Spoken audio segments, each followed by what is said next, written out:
Hello Sir Ken. Matagal ko na po itong naipadala sa inyo.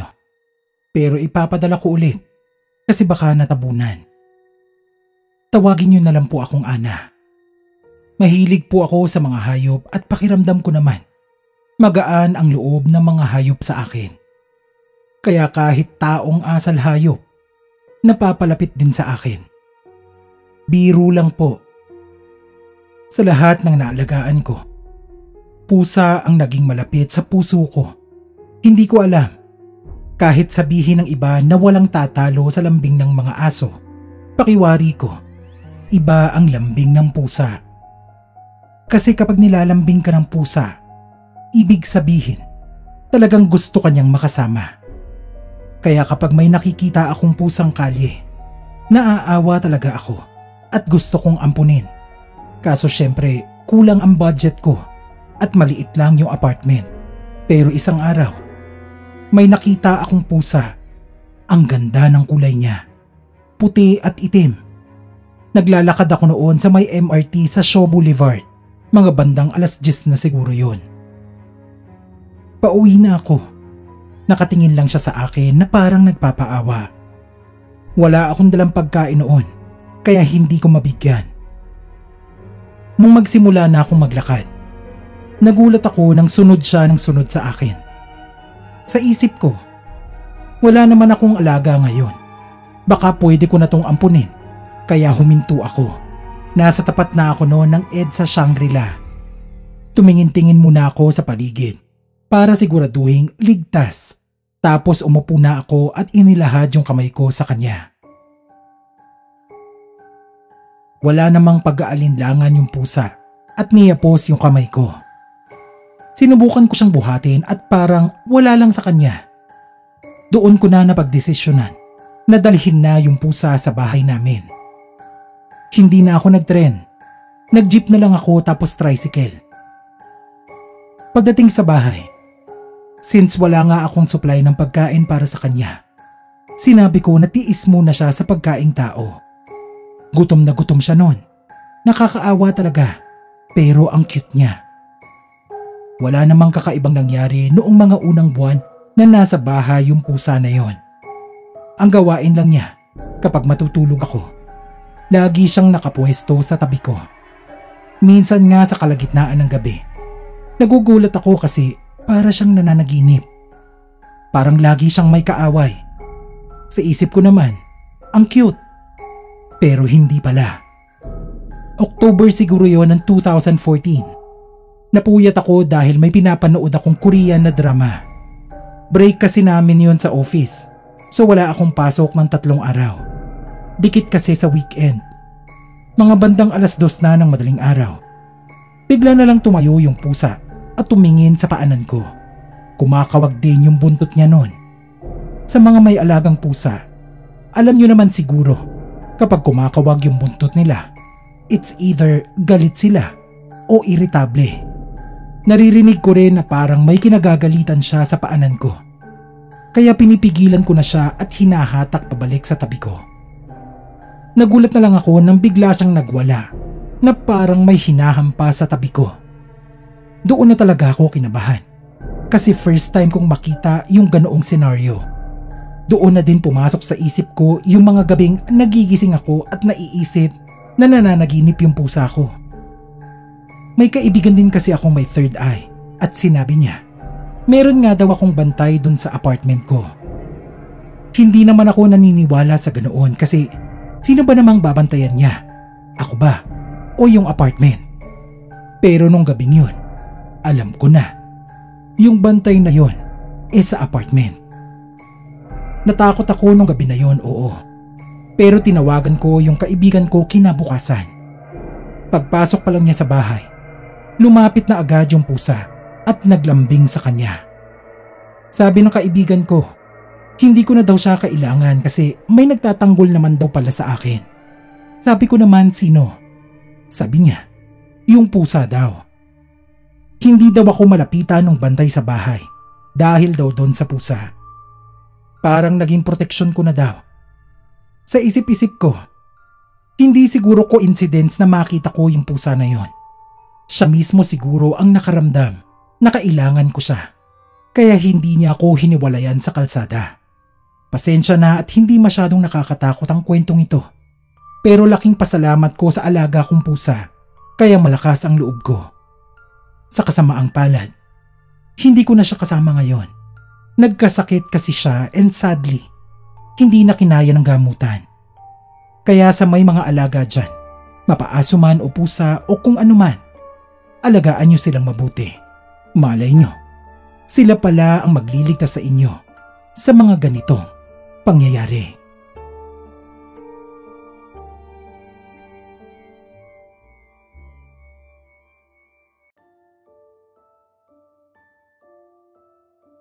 Magandang araw po sa lahat. Tawagin niyo na lang po akong Jacob. Gusto ko lang pong ibahagi yung naranasan ko nung minsang magpaalaga sa akin yung boyfriend kong si Alan ng parrot nung nagpaparenovate sila ng bahay nila. Hindi naman po ito sobrang grabing horror story, pero noon ko lang nalaman na hindi pala ligtas yung bahay namin sa mga ganitong pangyayari. 2010 po ito nangyari. Doon po kasi sa bahay ni Alan, wala silang ibang alaga kundi yung parrot nila. Nakakatuwa kasi nagsasalita talaga siya. Kapag nandoon ako, gustong gusto kong kinakausap yun. Kasi nakakamangha na ganun katalino yung ibon na yun. Wala naman siyang ibang sinasabi kung hindi yung mga itinuturo nila. Pati na din yung mga naririnig niya. Hindi din daw yun mahirap alagaan kasi nga sanay sa tao. Anyways, sinabihan na ako ng BF ko na baka ipaalaga niya muna sa akin yon. Kasi nga daw, wala siyang ibang pinagkakatiwalaan kung hindi ako. Yung sure ba na hindi mapapahamak yung alaga nila? Sabi ko naman, sige. Total naman ka ako, may veranda naman yung kwarto ko. Pwede siyang ilagay doon. Hindi din kasi masyadong natatamaan ng araw yung pwesto na yon. Tsaka kapag umulan naman, pwede ko naman siyang ipasok sa loob ng kwarto. So nung araw na dinala yon sa bahay, sinubukan kong kausapin kasi nga ipagmamayabang ko din sa mga kasama ko sa bahay. Pero ayaw niyang magsalita. Kahit nung yung BF ko na yung kumakausap, wala talagang imik. Naisip namin na baka sobrang na-stress lang yung ibon dahil sa biyahe. Tapos ibang lugar pa yung makikita niya, kaya hinayaan na lang namin. Dinala ko na siya agad sa pupwestuhan niya sa labas ng kwarto ko. Hinanda ko na din kasi yon para makapagpahinga siya. Nung mga unang araw, tahimik lang siya. Konting salita lang tapos wala na. Ang sinigurado ko lang, makakain siya at palaging may tubig doon sa kulungan. Pero nung minsang magkausap kami sa telepono nung BF ko, narinig namin na nagsasalita yung ibon. Paulit-ulit yon. Sabi lang niya, tulungan mo ko. Tinanong ako ng BF ko kung tinuruan ko daw ba ng bagong salita. Sabi ko hindi. Medyo busy din ako kako sa trabaho nun. Kaya hindi masyadong madalas ang interaction namin ng ibon. Natawa lang kami noon kasi bakit ganun yung sinasabi niya. Ilang linggo yun na sinasabi niya na tulungan mo ko. Pero hindi ko pinapansin. Hanggang sa maibalik na siya sa bahay ng BF ko. Doon na kami, kinilabutan. Tinanong ko yung BF ko noon kung nagsasabi pa ba yung ibon na tulungan mo ko. Sabi niya hindi na raw. Hanggang ngayon takang-taka pa din kami. Kung bakit nung nandito yung ibon na yon sa bahay namin nanghihingi ng tulong. Wala namang nagtuturo sa kanya noon na kahit sino sa pamilya ko. At nung bumalik na siya sa bahay ng boyfriend ko, hindi na niya yun sinasabi. Kahit wala akong nakikitang multo o kung anumang elemento, sobrang nag-iba yung tingin ko sa bahay namin. Baka meron ditong kaluluwa na hindi makapagparamdam at ginamit na lang yung boses ng ibon para ipahatid ang gusto niyang sabihin.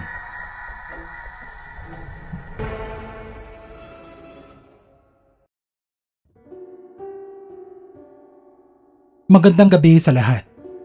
Ibabahagi ko lang yung experience ko sa doppelganger dito sa bahay namin.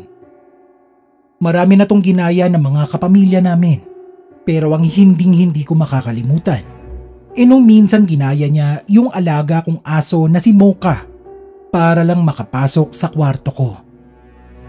Alam naman na namin ang gagawin.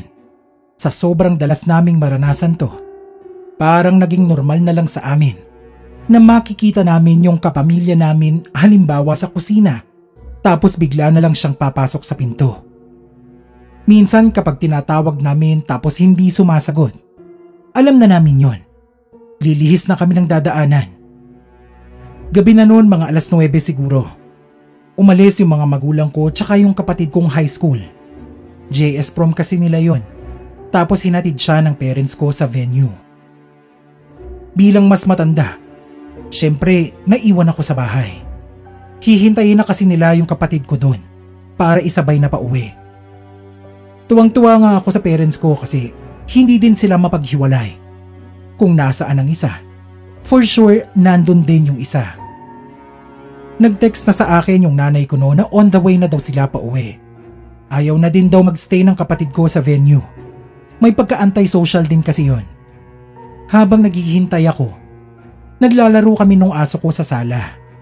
Binabato ko yung paborito niyang laruan, tapos ibabalik niya sa akin. Sa totoo lang, yun lang ang alam niyang trick na tinuro ko. Lahat kasi, hindi niya alam.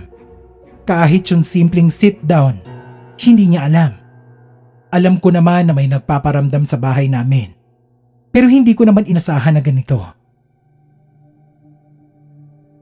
Hindi ko napansin na napalayo pala yung pagtapon ko. E di itong aso ko naman. Kinuha naman niya yung laruan niya. Pero ang tagal, bago siya bumalik sa akin. E di tinawag ko na. Pagbalik niya, mabagal na siyang maglakad. As in relaxed. Pero dala niya yung laruan niya. Paglapit sa akin, edi sinabi ko na, bakit ka ako? Anong problema? Kasi kanina energetic siya. Tapos bigla na lang nawalan ng lakas. Umupo siya sa harapan ko tapos nakatingin lang sa akin. Hindi ko alam pero biglang nag-iba yung pakiramdam ko sa paligid. May pakiwari na ako na hindi ko na to aso. Noong una, hindi ko pa pinapansin kasi baka napagod lang. Tumayo ako para kumuha ng tubig niya. Baka kasi nauuhaw. Nilagay ko sa harapan niya pero wala siyang ginawa. Nakatingin lang siya sa akin. Bubuhatin ko na sana siya pero bigla siyang umangil sa akin. Doon na ako kinutuban. At biglang nagtatakbo papunta sa kwarto. Natatanaw ko pa siya noon habang palayo ako. Pero nung nasa loob na ako ng kwarto, naririnig ko yung aso na kinakalmot yung pinto na gustong pumasok. Naiiyak na talaga ako noon pero naririnig ko kasi yung kahul niya. Inisip ko noon na baka naman ako lang yung napapraning sa pangyayari. Binuksan ko ng bahagya yung pinto tapos sinabi ko ng malakas na ano bang nangyayari sa iyong aso ka? Nakatitig lang siya sa akin. Sabi ko sa isip ko, subukan ko ngang magbigay ng tricks. Kaya sinabi ko, Mocha, sit. Aba ang loko, biglang umupo. Mocha, up. Tumayo naman. Sinabi ko talaga, hindi kita aso. Sabay sara ng pinto. Tawag ako ng tawag sa nanay ko noon. Sabi niya malapit na daw sila. Pero parang ang tagal. Siguro mga 20 minutos na ang nakakalipas nang marinig ko ng pumarada yung sasakyan namin. Naririnig ko na rin yung nanay ko sa baba na tinatawag ako. Bago bumaba, sinigurado ko munang nandyan nga yung sasakyan namin. Kaya sumilip ako sa bintana. Nang masiguro ko na, ay dali-dali akong bumaba sa kanila. Gulat na gulat ako nang makita kong buhat-buhat ng kapatid ko yung alaga kong aso. Galit na galit pa nga yung tatay ko kasi bakit daw nasa labas yun. Sabi ko hindi yun nasa labas kasi magkalaro kami kanina. Wala na lang silang imik. Kinabukasan, nakausap daw ng nanay ko yung kapitbahay. Nabanggit daw nito na nakita daw nila yung aso ko sabay sa pag-alis ng parents ko. Siguro nakalusot sa gate. Hindi ko alam. So all this time, hindi ko na pala aso yung nasa loob ng bahay. Sobrang creepy na hindi mawala sa isip ko yung pangyayaring yon. Sabi ko sa tatay ko na ipabless ulit namin yung bahay. Noong una, ayaw nila. Pero nasunod pa din ako kasi iyak na talaga ako ng iyak. Na-discover ko din na never pa palang napabless yung bahay namin. Siguro kaya pinamumugara ng mga kung ano-anong nilalang. Pagkatapos nun, wala naman na akong grabing experience. Hindi na din naman kasi ako nagpapaiwan mag-isa sa bahay, lalo na kapag gabi. Yung aso ko, okay naman siya. Natuto na nga lang siya ng mga tricks kasi tuwing lalapitan ko siya, sasabihan ko ng sit. Kapag hindi siya umupo, aso ko to. Sa tagal ng panahon, natuto na lang siya. Marami pa akong na-experience dito sa amin, lalo na sa bahay ng mga grandparents ko, na i-share ko din kapag may oras. Salamat sa pagbabasa ng kwento ko.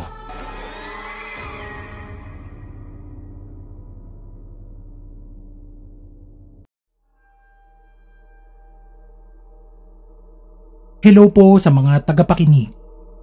Ara po ang pangalan ko. Share ko lang po itong na-experience namin sa probinsya ng pamilya ng mother side ko sa Dagupan sa Pangasinan. Nangyari po ito noong lamay ng lolo ko hanggang sa ika-40 days niya. Bigyan ko lang po kayo ng background. Yung lolo ko kasi, mahilig talaga mag-alaga ng hayop. Maliban sa mahal niyang mga panabong na manok, meron din siyang mga baka, kambing at baboy. Ngunit ang pinakamahal niya sa lahat ay yung aso niyang si Buknoy.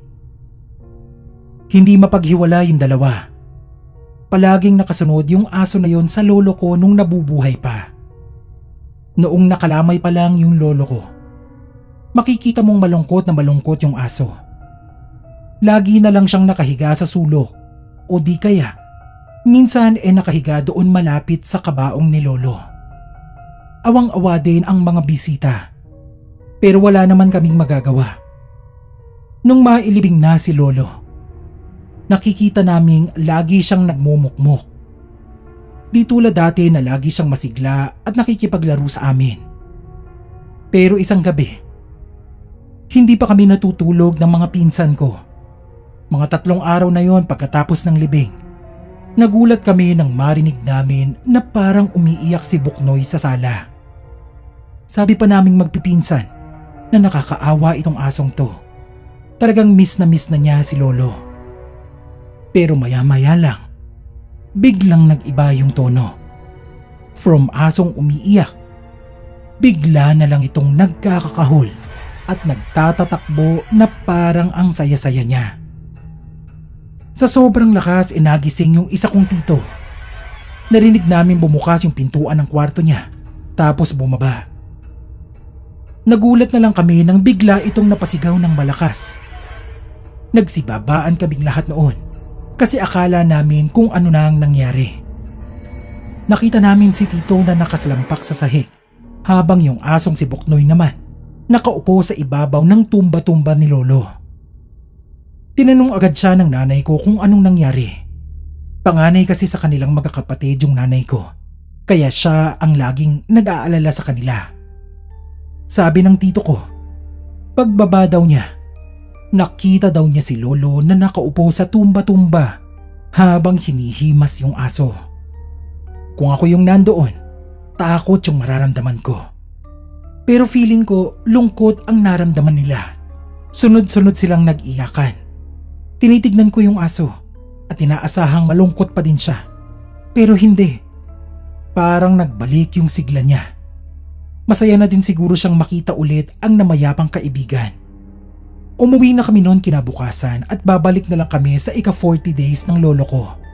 Nung makabalik kami, kinuwento ng mga pinsan ko na gabi-gabi daw na naririnig nila si Buknoy na nakikipaglaro sa sala. Maingay daw yung aso na kahul ng kahul at nagtatatakbo sa sala, lalo na daw sa madaling araw. Wala ding naglalakas loob na bumaba para sawayin yung aso.